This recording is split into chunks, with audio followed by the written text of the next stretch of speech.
It's Hot 107.9, your Dirty J Nick's flyest guy on the radio. DJ Cash, the fly Haitian kid, I'm in the building. And we have a fly guy in the building, man. You know what I'm saying? You know, we just have to have him come through. He's classic. You know Mr. Classic, man. What's Jidenna's up, in the building. What's up, y'all? What's up, bro? Hey, man, it's great to be here. It's a pleasure, man. How do you maintain this style of yours with all these suits, man?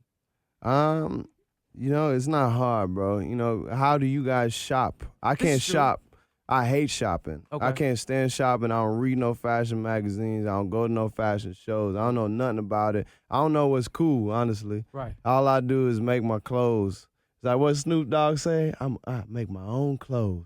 That's how I feel, man. I just got to make my own clothes. Hey, man. That's all I know. And it's actually, you know, it's part of where I'm from. I'm originally from Nigeria, and the bespoke suits and all that. That's just what we do. Right. So let me make sure I'm not getting twisted. So everybody else will be clear.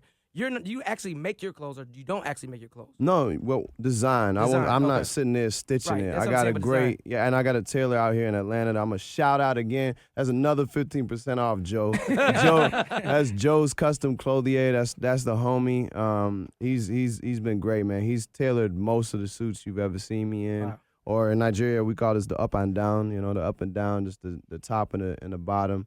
Some people call it the captain, but he's tailored like a gang of what I got. But he's right here in Atlanta. Will we see a line from you as far as clothing? Because you are fashionably correct. You know, some guys might want their suits to fit a little better than Fashionably usual. correct? Yeah, fashionably correct. Yeah, you know, the 99% of rappers and artists' clothing lines fail. Right. That's like actually a fact. That's not like a Right. exaggeration. So you know, of course people are like, yo, you got to do it. But I'm just plotting it right because I want to do it in a certain way. So I'll definitely get into fashion for sure. I want to study. I want to go to shows. I got to read.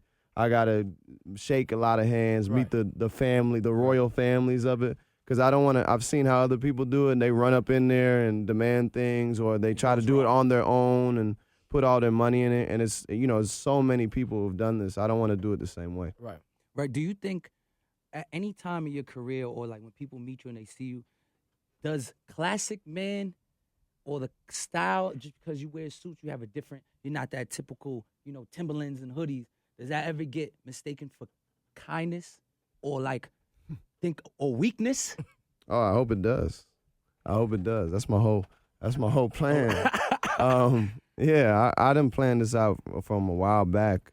It doesn't usually actually. Right. It's the opposite. I remember Charlamagne said it on the Breakfast Club first time I was there. He's like, it's always the guys that want to dress hard, or got the extra chains, or got the extra tats, or got the extra whatever they're doing that just a little bit too much, too flamboyant, they the soft ones. And it's always the ones that be the cleanest. And back in the day, the gangsters used to be the most well-groomed, you know what I'm saying, most tailored. And it's just certain signs. So to me, I've never actually got that, but I hope some people think that, because then it's easier to just come up and flank them. So I don't mind that. But what I do mind is that people think it's the only thing in my wardrobe.